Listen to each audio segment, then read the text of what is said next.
Ayan po yung sinabi sa amin ni Libiste, ayaw talaga nila yung investigasyon patungkol dito sa ghost projects at saka dito sa flood control scandal. Ayaw talaga nila. So, pinakita ko kanina at itutuloy po natin itong isa din sa kanilang punto para mailayo ang issue. Hindi ko alam, naka-red alert po ang mga tuta. Pero itong si Tito Soto, baka ito ang tuta ng mga tuta. Ito, hari ng mga tuta. Pakinggan po natin ang sasabihin niyan. Tiniyak ni Soto na aaksyonan niya ang kaso forthwith. Matatandaang noong nakaraang taon sa ilalim ni dating SP Cheese Escudero. Inabot ng ilang buwan bago isalang sa plenaryo ang impeachment case ni Vice President Sara Duterte.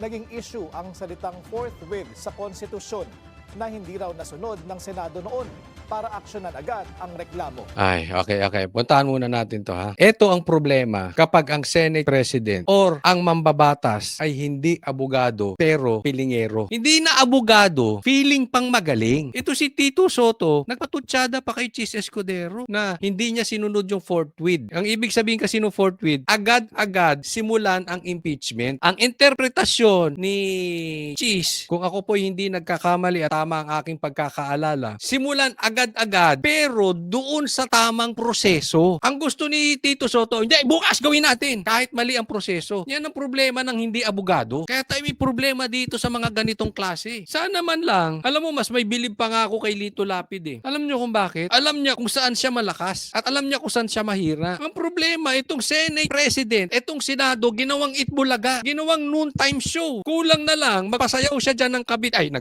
magpasayaw siya dyan ng dancer niya. Hindi ba nagkalokulok, nagkaleche-leche? Ang ganda ng investigasyong ginagawa dyan sa Senado. Tumbok na natin si Tambaluslos. Siya na ang itinuturo ng isa sa mastermind, si Romualdez. Bakit napunta tayo kung saan-saan? Pumasok kayong dalawa ni Pinky Lacson. Nagkaleche-leche. Ang ganda ng ginawang investigasyon ni Cheese Escudero at ni Marcoleta dyan. Hindi ko po sila kinakampihan. Pero realidad, di ba? Papunta na tayo sa mastermind. Bigla tayong lumiko. Tapos mali ang interpretasyon mo ng forthwith. Papatunayan ko sa inyo tama yung desisyon ni Cheese. Bakit? Halimbawa, gusto nyo yung style ni Tito Soto. Forthwith na kahit na mali ang proseso, simulan na natin ang impeachment na kay Sara. Tapos sinimulan. Anong desisyon ng Supreme Court? Void ab initio. Unconstitutional void ab initio yung impeachment. Anong ibig sabihin nun? Yung impeachment na sinampa from the very beginning, illegal, mali, at ito ay parang hindi nangyari. It is as if walang impeachment nang ganap. Di parang gago yung Senado. Ano yung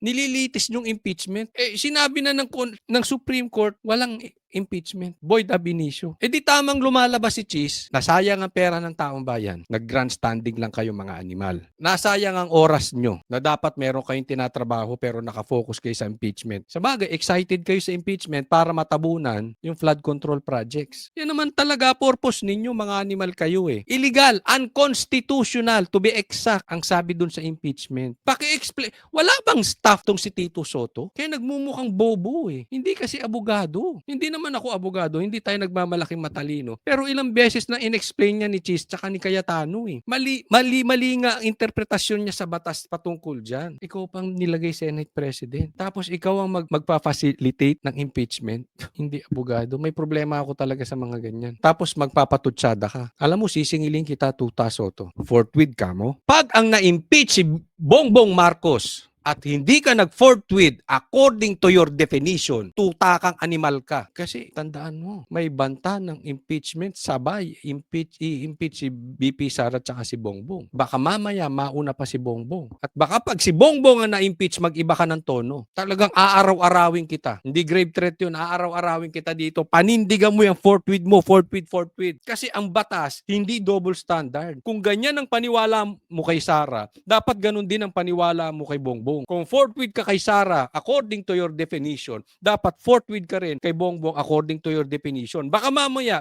yung forthwith mo, bigla mong gamitin yung forthwith na definition ni Cheese Escudero, bigla kang, oo, tama yung sinabi ni Cheese. Tanga. Yung mga hirap kasi ito sa mga to nagmamagaling eh. Ito si Tuta Soto, hindi ko talaga maintindihan. Sana nga si Bongbong ang ma-impeach at makapasa sa Congress, sa lower house. sigurado shoot yan sa bangas dyan sa Senado. Tingnan ko tapang nitong si Tito Soto. Ibang klase rin eh. Alam mo, wala ka nga paninindigan. Ako nga'y duda pa sa pagkapanalo mo eh. Bilang senador, wala ka sa survey. Baka panalong Garcia yan eh. Panalong Comelec yan eh. Okay, hindi ko pinagbibintangan. But possible. Tapos, patutsada ka ng patutsada. Sa bagay, sabi naman niya, last niya na parang last niya na wala na siyang plano sa politika. Talagang last mo na yan. Kahit may plano ka sa politika, last mo na talaga yan. Nakita na ng tao yung